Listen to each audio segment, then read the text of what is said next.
So welcome, everybody. I'm Ginny Cooper. I am from the Boston chapter. I'm the chairman of the Boston chapter and have been coordinating the Prison Pen Pal program. And I'm real excited to see all of you guys here tonight.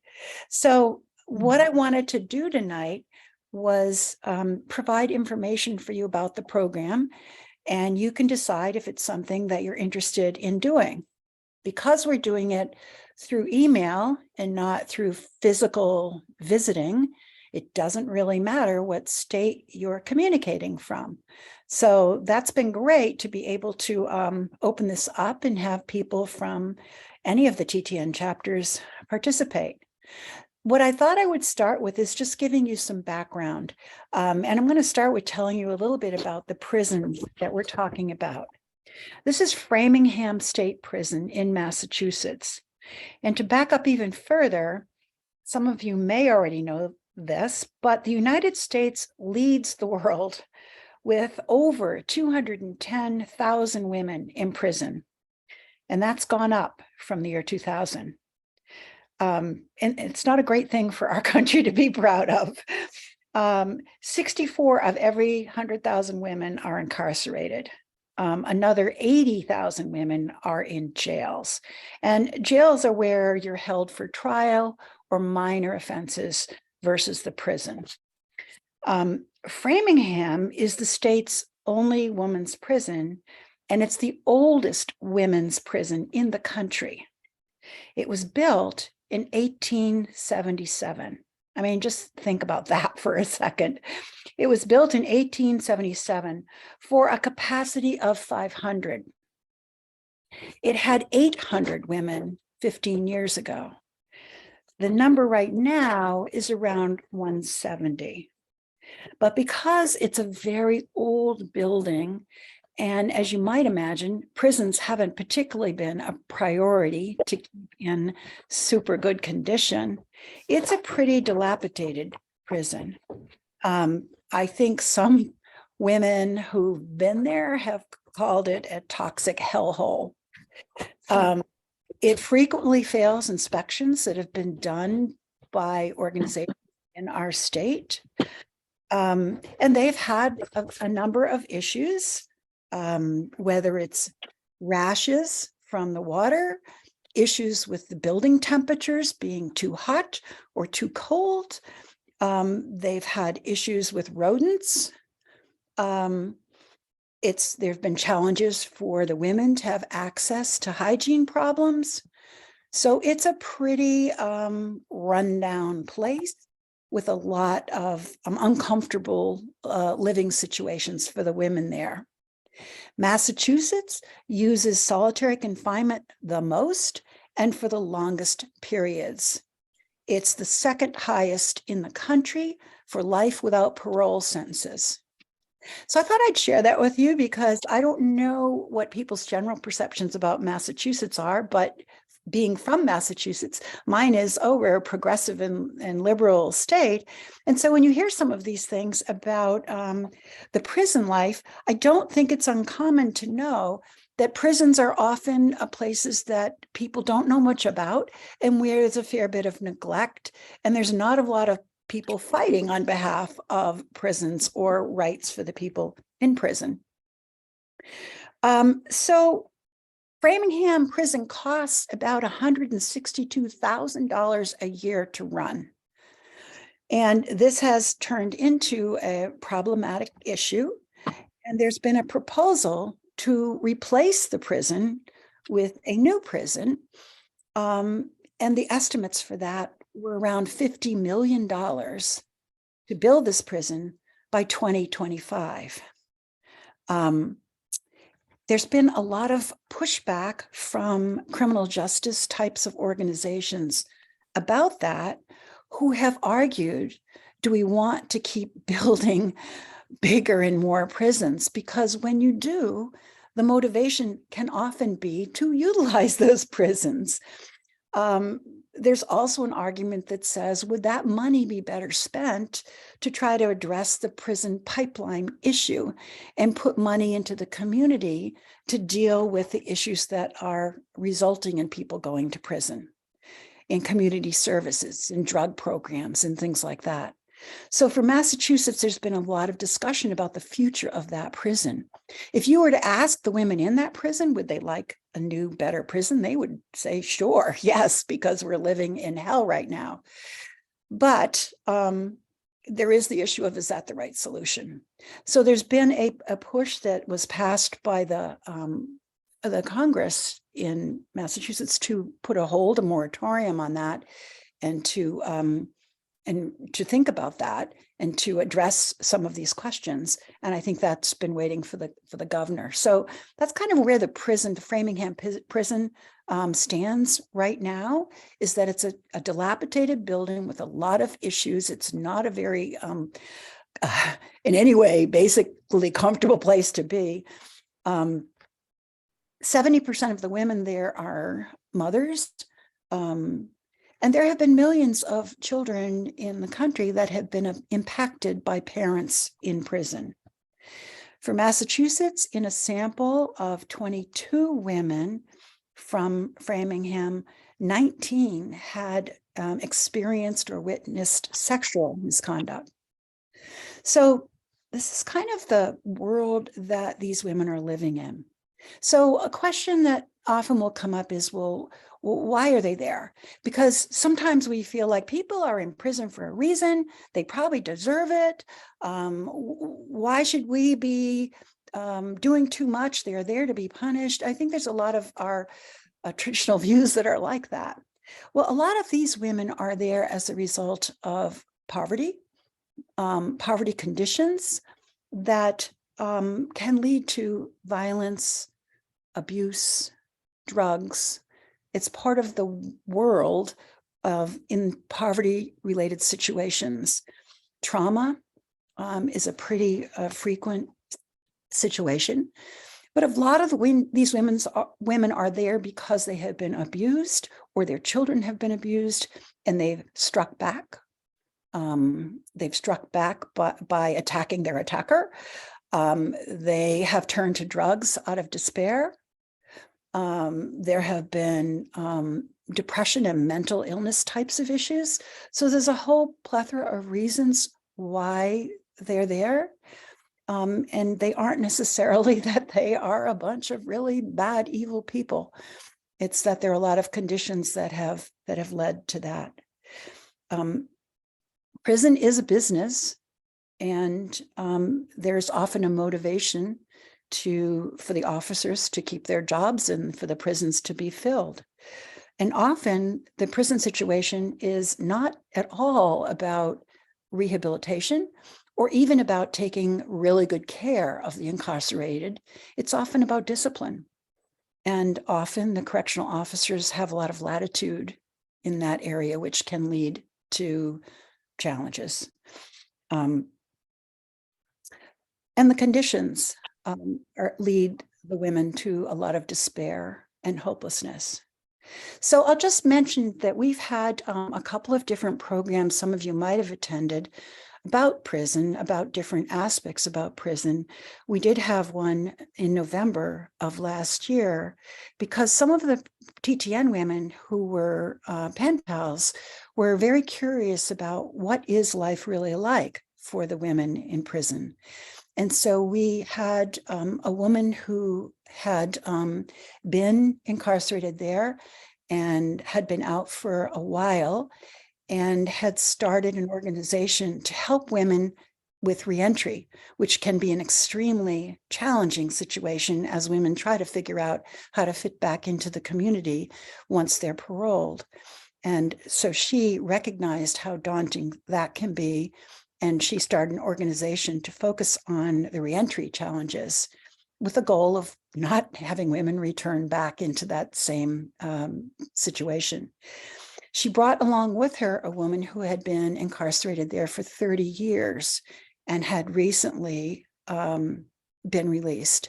And that woman spoke to everyone about what a day in the life of an incarcerated woman is like, and talked to us about specifically the conditions in Framingham and what it's like for the women there. So I have that recording, and I'm mentioning this in case that is of interest to anyone who would like to listen to that if you were not unable to attend that. It's pretty fascinating to listen to her story. So let me switch gears and talk a little bit about this specific program. We started this in 2021, and we started it as a kind of a grassroots effort. So what I mean by that is one of our members was doing some work, meeting with and supporting a person, a male prisoner in the Concord prison. She's been an activist, and through some of her work there, connected with one of the women that we worked with. Her name is Llewellyn Lambros, who's a policy director for incarcerated and formerly incarcerated women. And she put us in touch with a couple of women in the Framingham prison. And so a few women from our chapter started writing to them, and it spread because we would ask them if they knew other women who might like to participate. And it's grown and it's grown. And that's how we continue to grow it, is we ask them to speak to people inside the prison and determine if there are other women who have that interest. So we have about 24 pairs right now of women from a dozen different TTN chapters writing to women in Framingham. And just to say a couple of things about what that experience is like, for all of us who do that writing, it's an insight into a world that most of us don't know a lot about. And it's rather eye-opening to learn more about that world. It's also pretty powerful to realize that you are clearly making a pretty significant difference in the life of one of these women. Some of the women who've been doing it have taken a step a little beyond the writing and helped with parole, have helped to raise medical issues that they've heard about, have helped primarily with the isolation that these women feel. Because for most of them, they don't have any connection to the outside world, or very little. Many of them will have broken families. There often is not a lot of support for them. And just having a connection to the outside world, someone that they can write to and speak to, can be a life-saving experience for them. So it's been pretty mutually beneficial. Right now, I probably have somewhere between 12 and 15 women in the state prison who have indicated that they would have an interest in writing. So to tell you a little bit more about what that is like, we write to them using the prison email system. So you're not using your own email, and we say that we don't really want you to provide a lot of personal information like your last name or your address or your phone number, because it's a good thing, I think, to keep a little bit of distance on that. So you would go on to this, and I will, should you decide you want to do this, we'll tell you the nuts and bolts of how you do this, but you are set up on the prison email system, and you write to them through that. They cannot initiate an email themselves directly to you. So you send one and they reply to you. And each time the prison system charges for that, because it's a business. And one of their goals is to make a little money. So they charge 25 cents for each email. So when you write, you put some money into your account, and every time you write, you'll see that you've used, 25 cents for that email. And they in turn are charged as well. How often do people write? That is really up to you. What tends to happen is you'll write, they'll respond back, and you develop your own tempo. Probably one of the things I hear the most is people saying, well, I didn't hear back, or I haven't heard back in a week, or maybe they don't like me. Maybe it's not a good fit. Maybe, they don't want to do this. And so I'd say, I think probably the biggest thing to recognize is that they live in a different world than we do. And if you don't hear back from someone for a while, then I recommend you try again, because again, they're only replying back to your email. And why they're not writing is usually not about you. It's about the fact that they may be sick and you don't know it. They may have gone to the infirmary. They may be disciplined and not allowed to write to you for some reason. They may be depressed. They may be busy, but there's a myriad of reasons. And pretty much it's not that they're having an issue with you. It's that there's issues going on in their life. And the problem for us is we don't have easy ways to know that. So we have to accept a bit of the radio silence and be patient about that and try again. And so when people say, I haven't heard in 2 weeks, what's the matter? You take a breath, you give it a try again, and often that person will come back. And a lot of times it's one of those reasons that I've mentioned. If you don't hear from them and gee, a month's gone by or something out of the norm of how you're communicating, then I'm here for you to let me know that. And I can try to find out what's going on by reaching to contacts that I have within the prison. You should know when you write, you should assume when you write that anything that you write is being read by the correctional officers. So you just want to have that in your mind, that is their right, and that they do that. People often ask how, I don't know what to say. I don't know, how do I write to someone? I don't know what I should talk about. And clearly our lives are pretty different.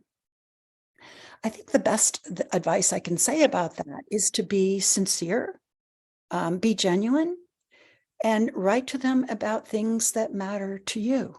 Talk about grandkids, they have them. Talk about your parents, your interests. How do you spend your time? What do you like to do? Holiday traditions, favorite movies, books, any of those kinds of things. If you're honestly curious, if you're open about your life, a lot of people feel sort of embarrassed or awkward that I took a vacation and they can't.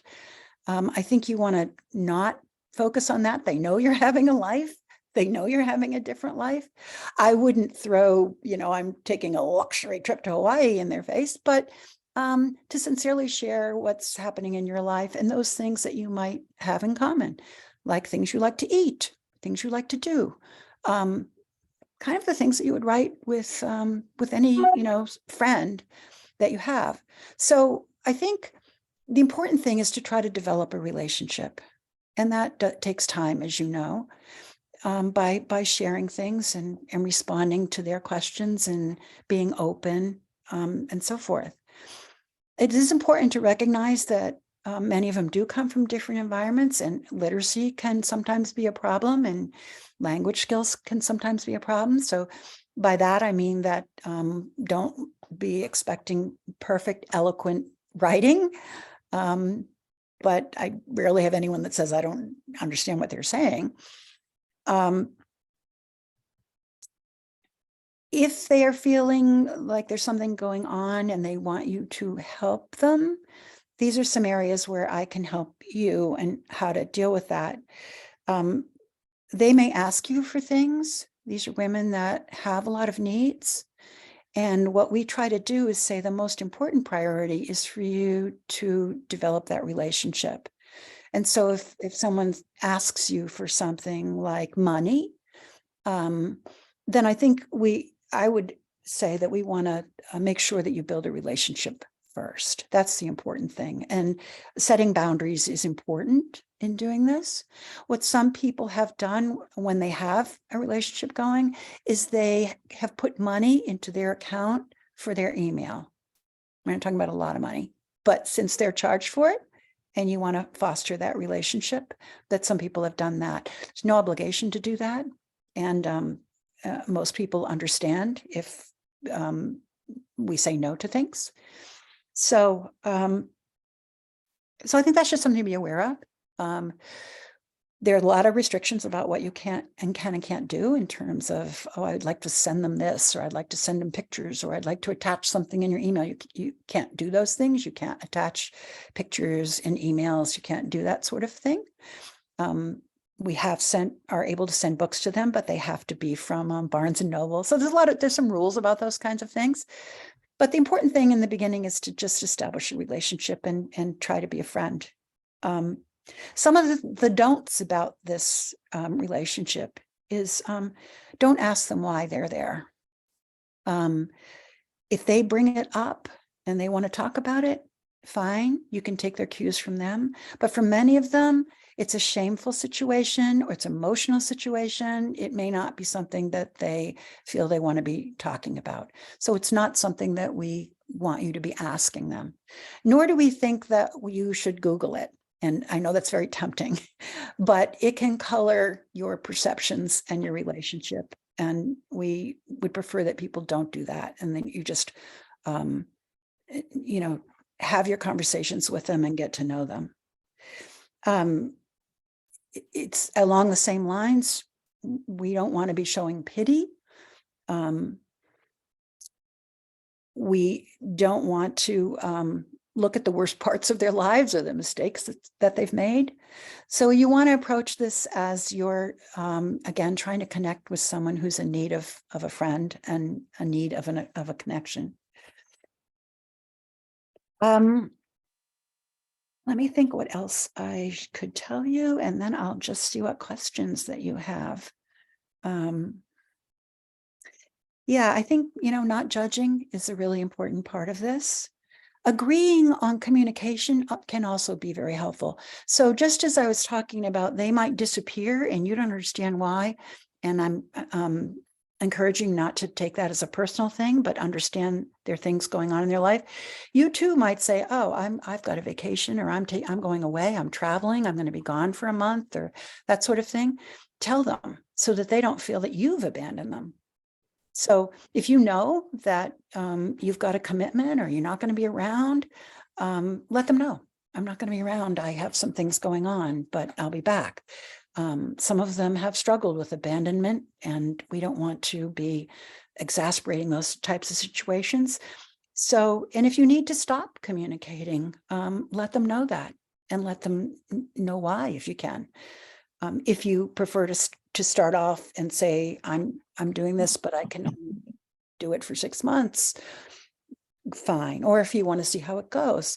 But what I'm saying there is really just let them know. If you've decided that, you're not going to be available to them, let them know that, and let me know that, so that I can find them another person that they can communicate with.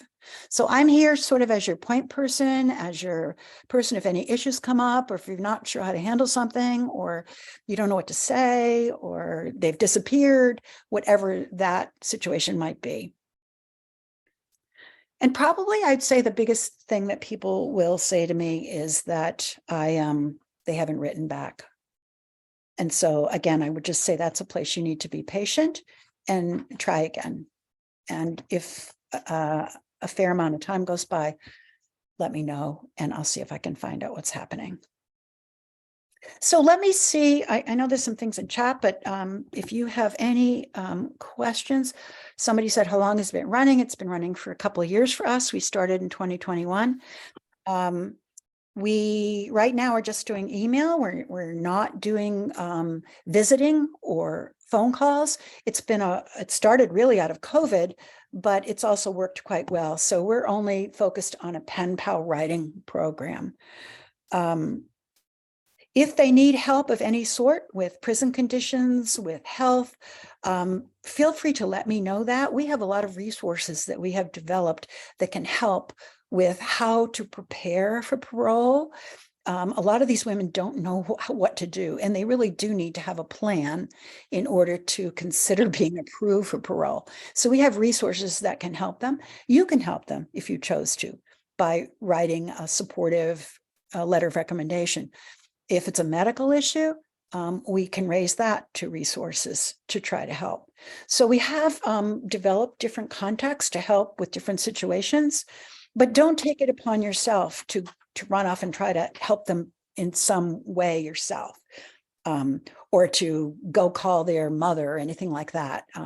Try to stay out of that part and raise any issues of safety or medical issues or parole or those types of things to me, and I can provide resources around that you can share with them. Let me see if there's anything else you've asked that I haven't answered. So how they will not be able to get your email address.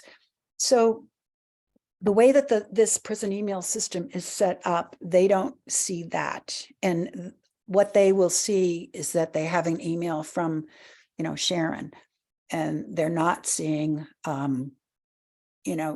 Sharon Robinson, Atlanta, blah, blah, blah. So knowing your last name only happens if you tell them. And we're recommending you not do that you just be their pen pal, Sharon.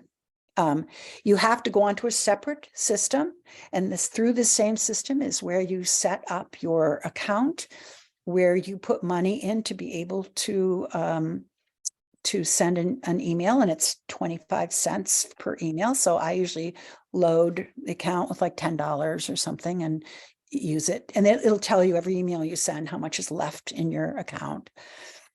And you can, if you decided along the road that you wanted to put some money into their account for emails, then there's a way to do that as well. That's sort of some of the mechanics about how that works. It's not the best email system you've ever seen, but it works. So someone asked how the women are recruited and what information do you get from them about what they might want to get out of the pen pal relationship. Not a lot. We're not doing any screening, interviewing, any of that. We're taking any woman that is interested in having a pen pal. We don't know if they're Black, white, how old they are, what they're in for. We don't know any of that. So the relationship starts with you, and together you share what the two of you decide to share. So you can tell them what you want to tell them. If you want to tell them I'm a grandmother and I'm, 65 years old and I worked my career doing this, it's up to you what you want to share with them. We don't really know how long they're going to be there. That's something that they often will share. So some women have shared that they are coming up for parole and they're really nervous about it.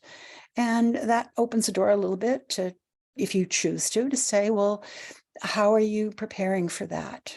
And do you know that there's this organization that can help, and things like that. So we know what we know by what you and they share with each other. We don't know much else about them. I usually get their names from other, or I totally get their names from other incarcerated women who say, oh, my friend Sally really would like a pen pal.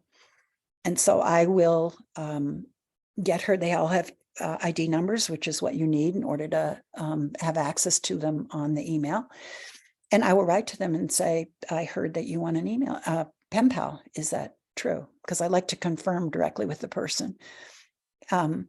And sometimes pretty much always they'll say, yes, I do. I've had some say, can I have a man? And I'm like, nope. But mostly they're just looking for a connection.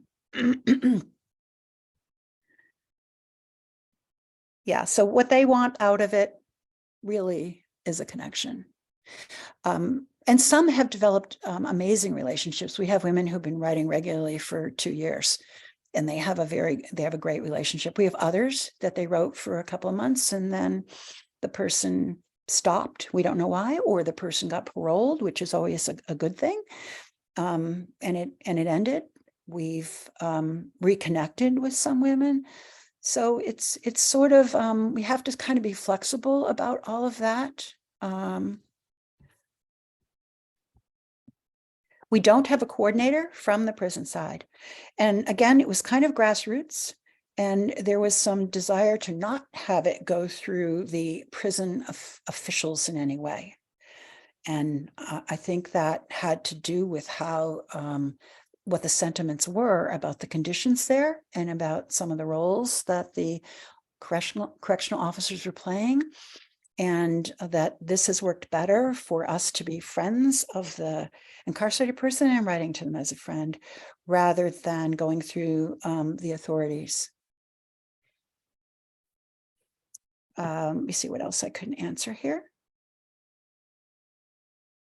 So we don't always know when they're paroled. Frequently, they will be telling their pen pal person that they're up for parole and how nervous they are about it and how they're hoping it happens. And many times they don't make it, and other times they do make it. And so usually I'll get a notice, and you might as well, that that person is no longer available for email. Remove them from your list. Now that can be because they've been paroled. I think it also can be that they are being disciplined or something else is going on. So we don't always know. And we do pair people randomly because, again, I don't know anything about them, and I don't try to screen them. I'm not trying to judge them. I'm not trying to matchmake here. I'm really just trying to offer a hand to these women, a friendly hand. So we really don't do any of that. And so what you know about them is what they share with you. Is there anything that you asked that I didn't answer here, or anything any of you guys want to ask me live? Yeah, Nancy, go ahead. Yeah, I used to volunteer for the ACLU and reading prisoner mail from prisoners thinking they had a legal issue and asking the ACLU to help them. I was just wondering if people thought they had an issue, if the pen pal woman thought she had an issue, are we allowed to, if they ask for an ACLU or something similar to that address, are we allowed to give it? Or so I would say, at least while you're writing to the Framing and the Massachusetts women, to just send me a quick email to let me know about what's going on. And the reason I say that is that we have a lot of connections of organizations in Massachusetts that have been working with the prison, who provide different legal services, different types of services to those ladies. And so I would just want to not sort of bring in another angle without sort of checking in on that. That'd be great. I'd be good with that. I just would hate to leave somebody hanging who had asked for help. Right. So we do our best. We aren't always successful. I'll tell you that during COVID, it was rough because I was hearing from a lot of, and I need to hear from you guys as writers, because you're going to know what's going on with different, the incarcerated women. I was hearing from a fair number of TTN writers that COVID was a nightmare for them, that the guards weren't wearing masks, that they were being put in with women who were exposed, that they were scared to death, that there were a lot of issues that were sort of bubbling over with COVID. And some of these women are elderly and have already health issues. So it was a pretty awful situation. And it took a bit for us to sort of work with some groups to try to get a little bit of a radar on that. And they now have a ombudsman, I always say that wrong, to work with them on that. So they've now addressed a lot of those COVID safety issues. But the more that we hear about it, and I can see, is this an isolated incident, or is this something that seems to be going on with a bunch of women, a fair number of them?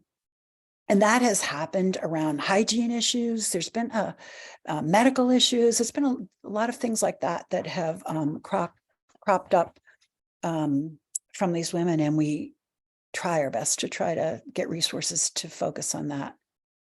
It's a little tricky because, as I say, the correctional officers have different motivations, and they have a lot of power and authority, and they do read mail, and there is sometimes risk of repercussions. So sometimes these things can get a little tricky. Mara. Yes, thank you, Jenny. So will we be able, if we start doing this, I know there are more of us than there are openings. But if we end up starting to do this, could we come back together after a while in a group so we can hear what other people's experiences are? Sure. I mean, if that was something you'd be interested in, I'm happy to arrange it. We did that with the first group when we launched. Okay. And they got together, and we were still like just figuring things out. Not that we're experts now, but it really helped for people to say, my person's saying this, and how should I deal with that? A lot of that I can help you with because we've been through it for a bit now. Right. But it also is perfectly great to have everyone talk together about it. Is there anything we might say that could get them in trouble? I mean, well, I do know that there is a risk of repercussion that I have heard about raised from time to time, and it tends to be too much complaining. If on their end, you mean on their end? On their end, yeah, and because the concern, of course, is the prison. They're running a business, and if they're all telling you, this is terrible, and I've been abused, and this is happening, and there is a little bit of risk that that those are being read. Yeah, and we haven't had that happen a lot. We haven't had a lot of issues about that, but I know there have been a time or two that the question of repercussion has come up. That don't say too many bad things, or don't so that's just something to keep in mind. I wouldn't have it color everything you say, but I think it's, if you're just aware that, like your parents are reading your email, that kind of thing, don't. So we could show sympathy, but yes, you certainly not go off on a rant about. Yeah, give me his name and badge number and I'll report him. Don't do that. Yeah.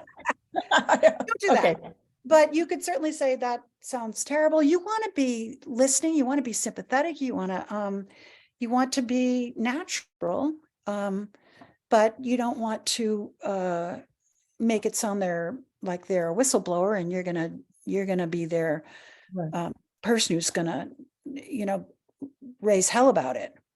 I think those are the slipperier situations. Thank you. That's very helpful.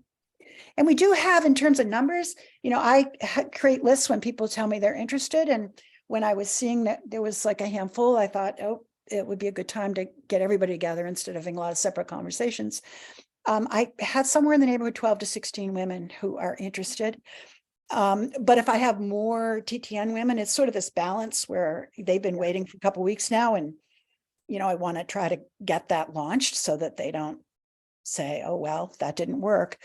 But once we get that going, then I can work it a little bit more and say, does anyone else know somebody? I mean, there's 170 women in there, and in varying stages. Some are in there for life. Some have parole, but it's not for a while. So there's all different situations. And so if you don't have a match right away, then you'll be on the list to have a match. And when we get someone who is seeking someone, then I'll reach out to you. So what would happen is you guys tell me, okay, this isn't for me, or I would like to do this. I will make sure that you're on the list if you aren't already, or confirm if you are. And then I'll be sending to you sort of a little bit of do's and don'ts. And then I'll send you kind of a nuts and bolts. Like, this is the mechanics of how you set up the email. And then you'll write to them. And often the first email is just saying, hello, I'm happy to be your pen pal, and tell them what you want to tell them. An example from one of the women from our group, she said, I'm 64. I'm a partly retired librarian. I love to write letters, so I'm excited to have a new pen pal. I'm looking forward to hearing from you. Okay. And then she waited a little bit, and then the person responded, and she sent her second email, and she responded to the comments and questions that the person had mentioned, and then added some of her own things and talked about general interests, about if you're spiritual, you can share that. I just wouldn't preach. If you like opera or music, you can talk about that. Or if you read, you talk about books, family relationships, kids, and things that, all those things can be experienced whether you're behind prison walls or not. Is it awkward to talk about happy things in your life? Well, as I said before, I wouldn't flaunt that you're taking a pricey vacation to Hawaii, but there's a lot of things that you can talk about that they would have in common, like, food, or where you grew up, or stuff you did as a kid, or life with your siblings, or anything like that. And you can find common ground. And then the how often you write, I mean, you'll figure that out. A lot of people write weekly, but the tricky thing for you, at least I found this myself, is that because it's a separate email system, I sometimes forget. Uh-huh. I have to go look at it. And when you're using your main email, you kind of are used to your pattern of going onto it and replying and seeing what's in there. So you do have to know that this is a separate email system. What else can I answer for you guys? Does the relationship end when the person is paroled? It pretty much does. Now, I don't know if anyone has created a relationship outside of that, but to my knowledge, for most of our cases, for all of our cases that I'm aware of, it ended. Now, if you didn't want it to end, that probably takes you to another step of how you want that to proceed, because you're no longer going to be using the prison's email system. And so that starts to become, how would you connect with that person? And so when we looked at many options, when we were first looking at it, like,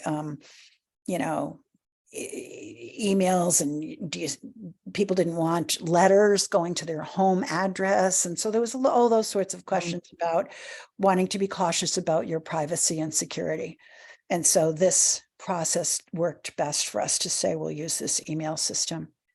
I see that Frida just got on. She was having a few technical difficulties. And I just want to say, Frida, right here, Frida Flammer from Boston, was one of the people that I mentioned earlier, who was instrumental in getting this launched, who had a connection with an incarcerated man in Concord, and who helped get this going in its early days. So Frida, hello. Hello. I'm sorry I couldn't get on time. Unbelievable. Anyway, here I am.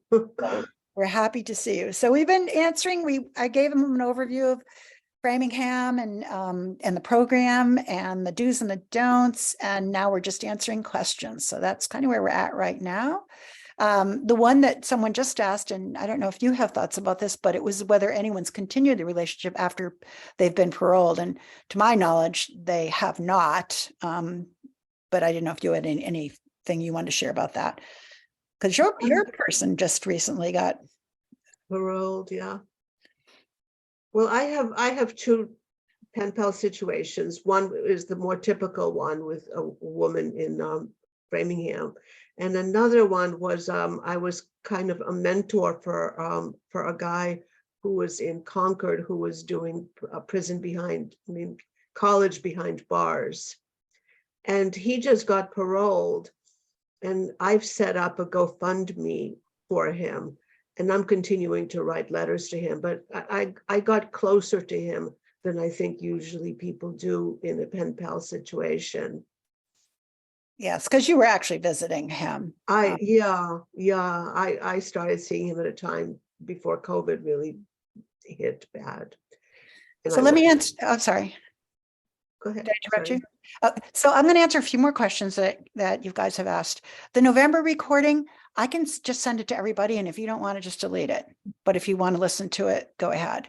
And the November, it was powerful, I felt, because it was a woman who had, as I said, been in for 30 years and then was able to be paroled out of Framingham. And it was powerful hearing her talk about the intake process, about being strip searched, about being watched while she took showers, about the lack of privacy, about what it did to you to live in a situation where there was no modesty, or what that felt like. I mean, it's pretty powerful stuff, and that's what their lives look like in there.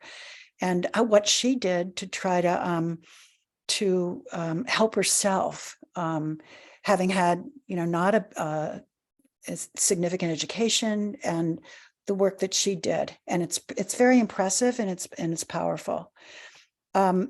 Somebody asked about pictures. We can't send attachments in the email, but I do know that one of our pen pals has sent pictures in to a post office box at the prison. And I think I have that post office address.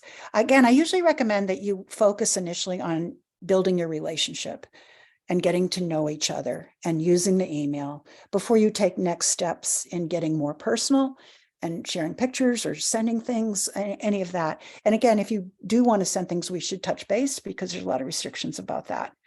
But I do know that one of our women has shared, a picture of something, I don't remember what, by sending to the post office box. And once you start, it is hard to stop, but as I said, if you need to stop for some reason, tell them. Don't just abandon them. So if you need to stop writing because you're going away for a couple months, or you're going to be with your grandkids, the most important part of that is just not to abandon them, to tell them that, and they will understand, and to tell me that, so that I can find someone else that they could write to if they wanted to, so they're not just left kind of deserted.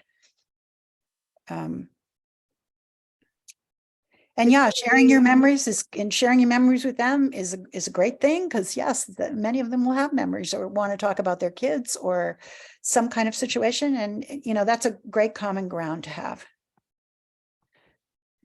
It can be hard to say, okay, I'm going away for, this happened to me. I was going away for 2 weeks to Aruba, and I was a little bit sort of uncomfortable telling my pen pal from Framingham.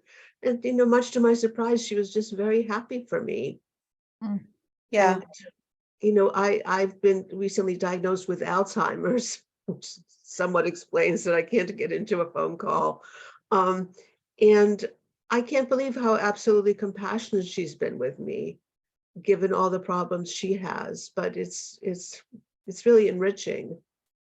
You'll find, I think, that there's lovely women who've had, in some cases, many cases, their own children, and they understand that there's a world going on outside. So they understand if you're taking a vacation, and they will ask about it or be happy about it. But as I said, I wouldn't start by saying I'm taking a luxury liner to Hawaii or something. And I mean, you don't want to be too over the top. Rita, I want to thank you for starting this, and wish you luck with your diagnosis. Thank you. Thank you. Yes, as I said, Frida was really the I want to say instigator. It doesn't seem like the right word, but the catalyst. Let's say the catalyst. The catalyst. I like that better. Yeah, that's better. Initiator. That's a good word. So someone's asking about at what age do most of them get put into prison? So I don't have details about that. I did have a piece that broke out their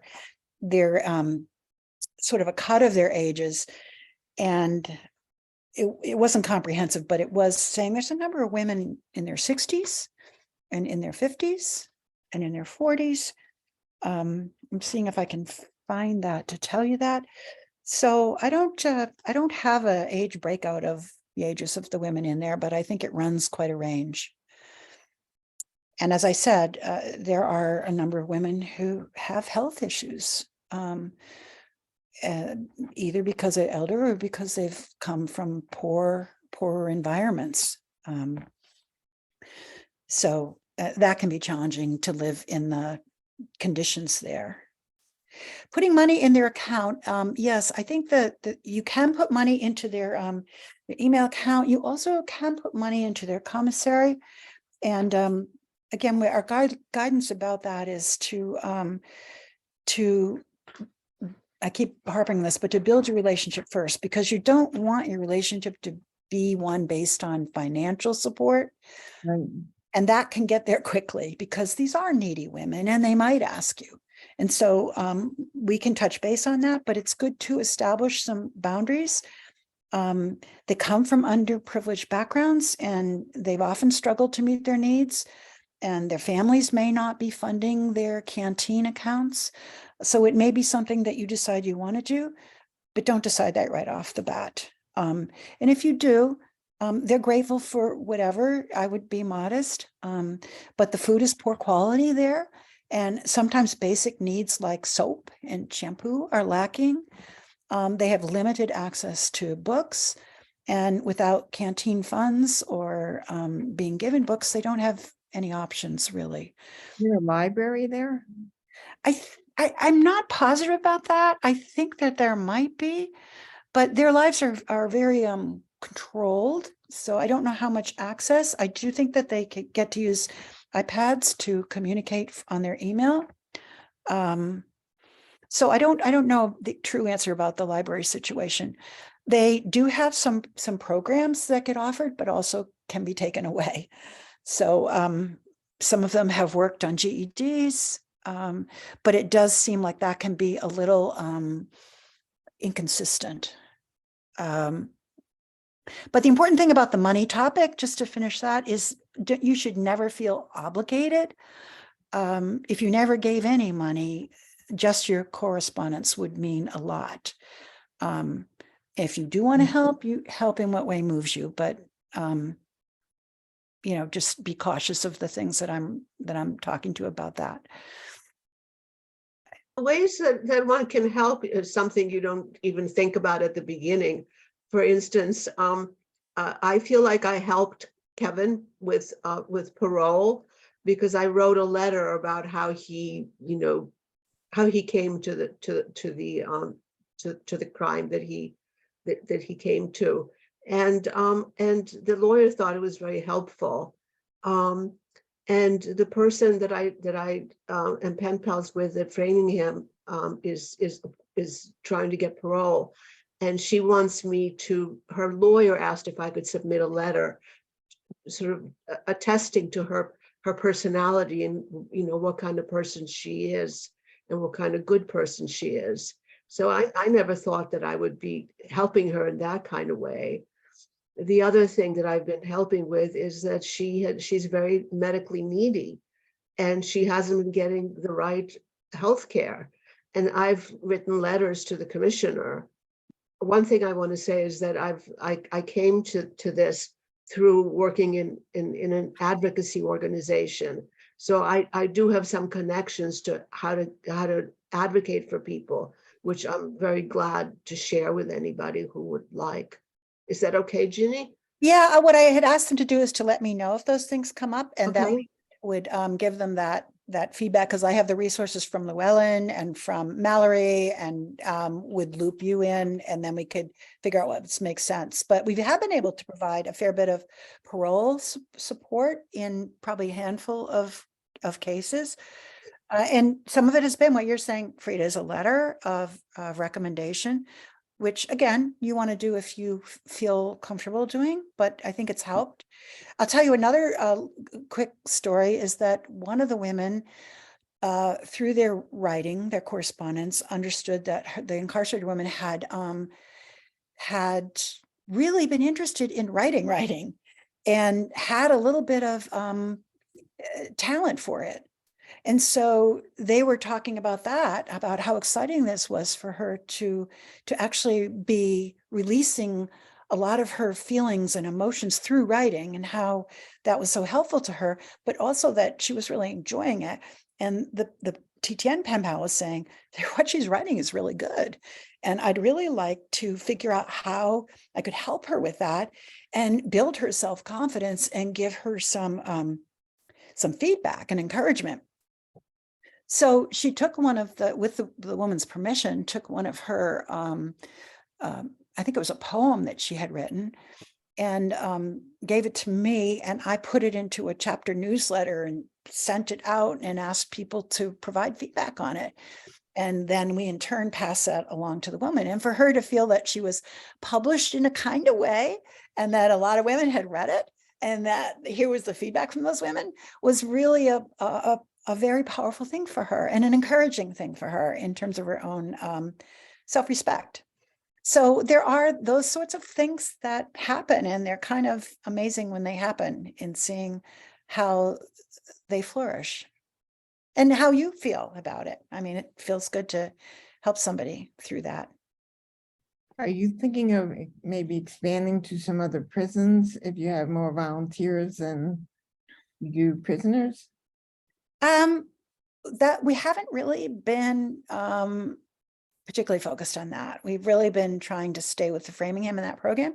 That said, in talking through our different programs like Unpacking Whiteness and Allyship, we have wanted to make sure that chapters know about this, and that if there's a desire to do this in another chapter in another state, that we'd be happy to share our experiences and process and all that. Every place is going to be a little bit different, of course, but we're not ourselves actively pursuing trying to do something else. And as I said, this is the women's prison in Massachusetts.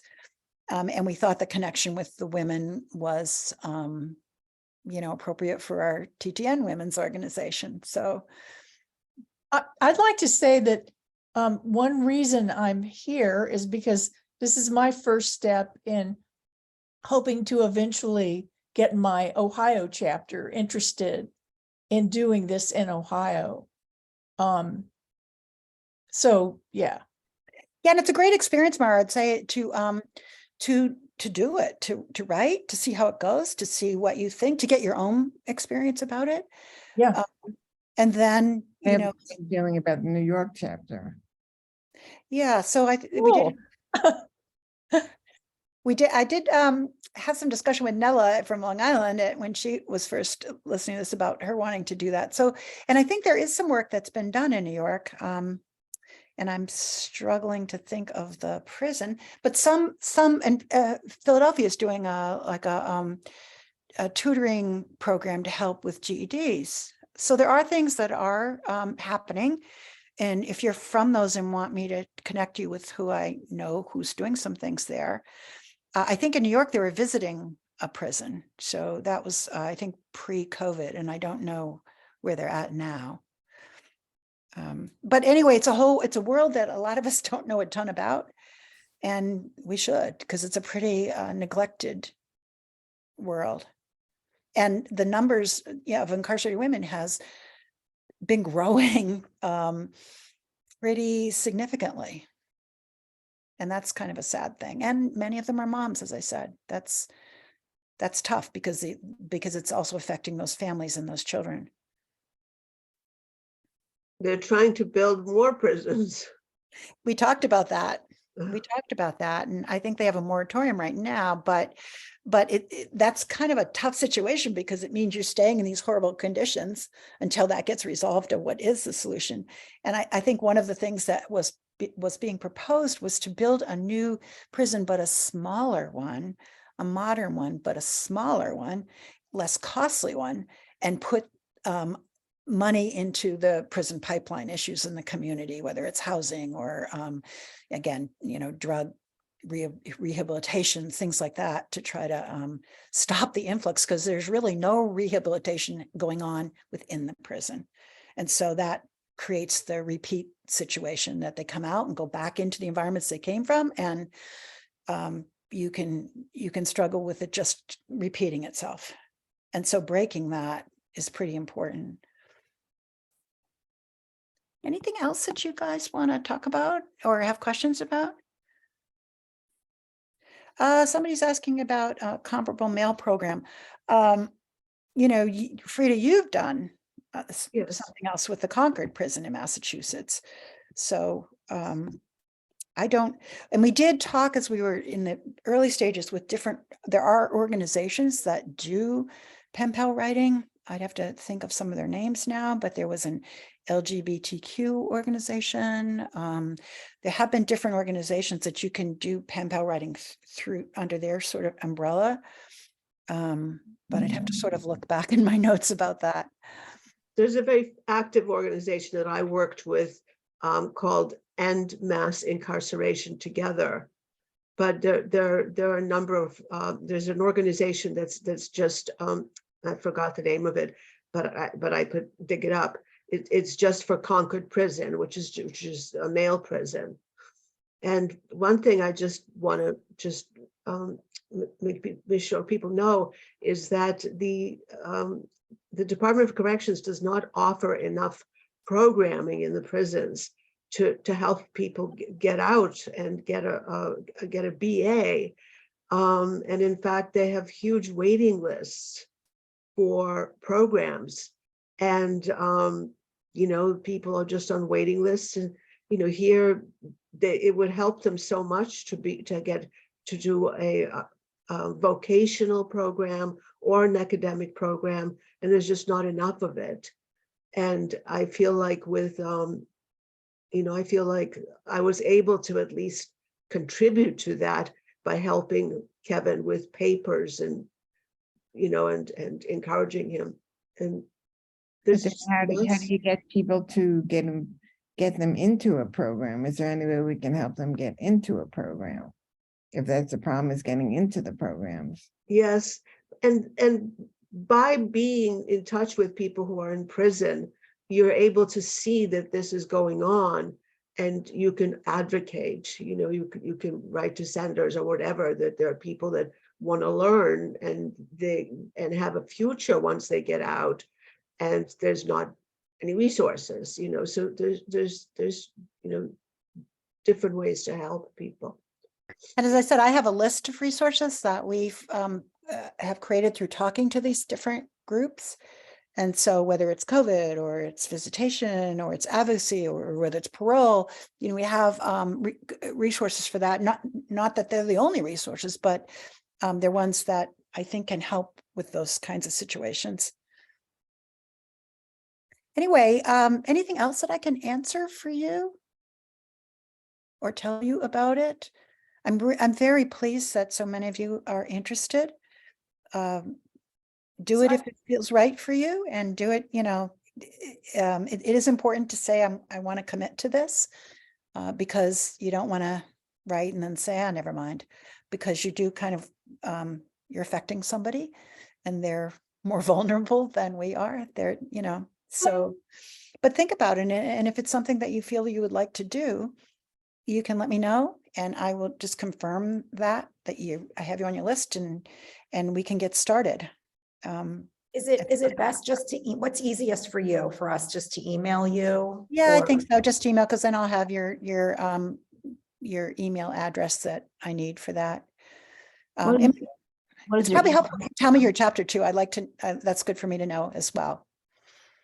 What's your email address? It's Kiefer Ginny. So I was just trying to think whether you have it if I send you this recording, but let me just tell you what it's you see my name in my box. It's kieferginny@gmail.com.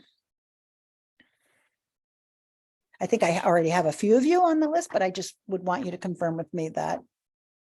And if you feel like this isn't a good time, then that's fine too. Just, you can let me know. I'd like to add it to the list. Okay, so why don't you shoot me a quick email and I'll make sure that I get you Okay. added on. And thank you for that. Thank you all for coming, no matter what you decide. And I think you'll find it rewarding, valuable, insightful. I'm not sure what words to use, but it's, for some women, it's been an amazing relationship that they've been able to build. Somebody's asking, can they give their money to children? The canteens are really the prison run, and they're for the prison purposes. And again, they're often used to buy soap, shampoo, better food, that sort of thing. Yeah, I think I've answered everything, I think. Last call, is there anything I didn't answer that you want to know, or that Frida can answer? If not, I'm going to let you go, and I'll send you that recording, and thank you so much for your time and your interest. I appreciate it. Thank you. Thank you. Thank Bye, you. everybody. Take care. And if there's any way we can help people from other states, we would love to. Great. Frida, how are you doing? I'm good. Good. Glad to see you. You had trouble getting on? Yep. Oh, sorry. Well, it's me. My husband tried to help me, but it didn't work. Oh, I'm glad you finally made it. Yeah, yeah, And I was excited to see so much interest. It's great. yeah, it is. There were like 24 women that were interested. And I think that's really great.